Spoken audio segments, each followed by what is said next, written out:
यकीन मानिए, बहुत सी जिदें बिना 1 रुपया खर्च किए सिर्फ प्यार और अटेंशन से अपने आप खत्म हो जाती हैं।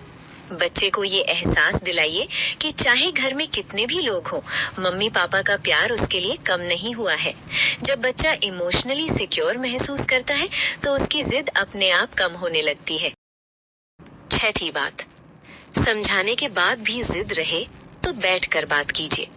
अगर बच्चा थोड़ा बड़ा है और किसी सीरियस चीज की जिद कर रहा है, तो ऐसे में डांटना या बात टालना काम नहीं करता।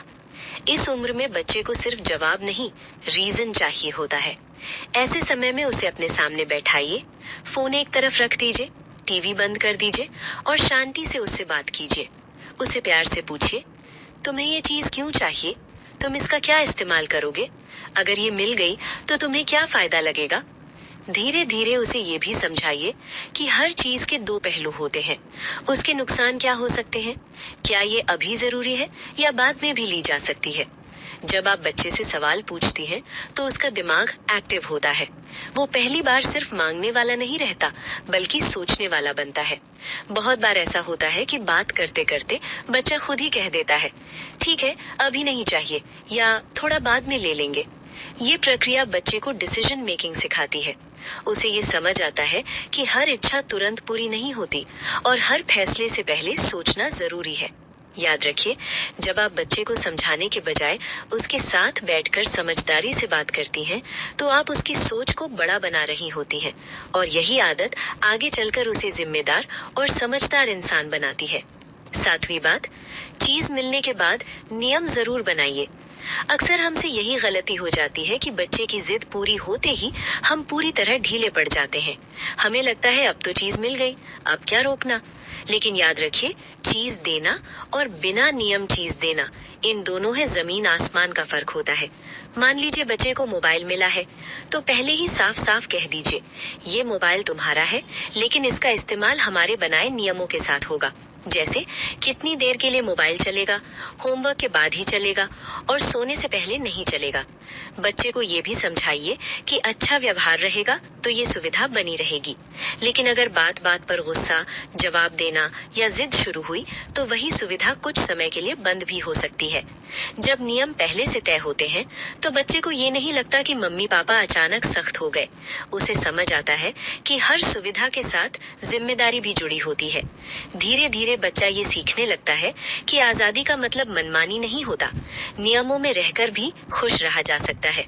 यही छोटे छोटे नियम बच्चे के अंदर डिसिप्लिन पैदा करते हैं और यही डिसिप्लिन आगे चलकर उसे जिंदगी में सही फैसले लेना सिखाता है। आठवीं बात, बच्चे वही सीखते हैं जो घर में देखते हैं।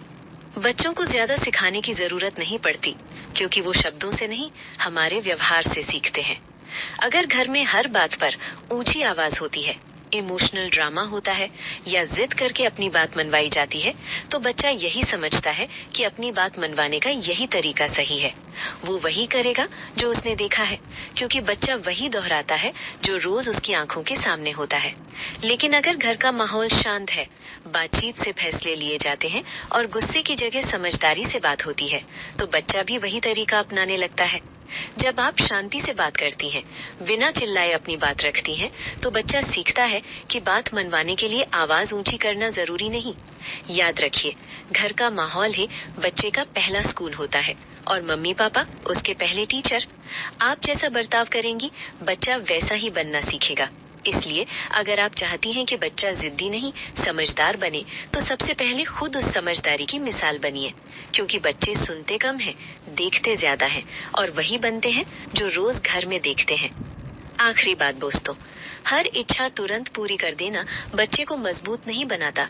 बच्चा मजबूत तब बनता है जब वो थोड़ा रुकना सीखता है, थोड़ा एडजस्ट करना सीखता है और चीजों की कीमत मेहनत से समझता है। हमारा काम सिर्फ आज बच्चे को खुश रखना नहीं है, हमारा असली काम है उसे कल की जिंदगी के लिए तैयार करना, क्योंकि जिंदगी हर बार उसकी बात नहीं मानेगी।